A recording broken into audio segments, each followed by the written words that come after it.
12 తారీఖులు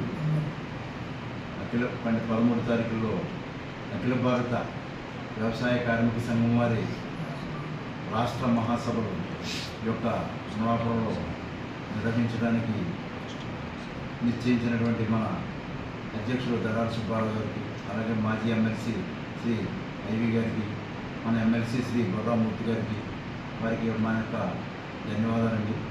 ఈ యొక్క వ్యవసాయ కార్మిక సంఘం యొక్క సభలో 1934లో జరపడం జరిగింది. ఇది ఏ ఒక్క దేనికి వ్యతిరేకం కాదండి.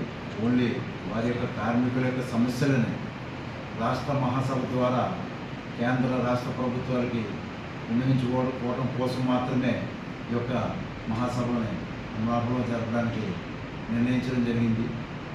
ఈ యొక్క కార్యక్రమానికి ముఖ్యంగా మన ఆర్ వెంకటేశ్వరరావు గారు చాలా కృషి చేస్తూ అనేక కార్యక్రమాలని చేయడం జరుగుతుంది.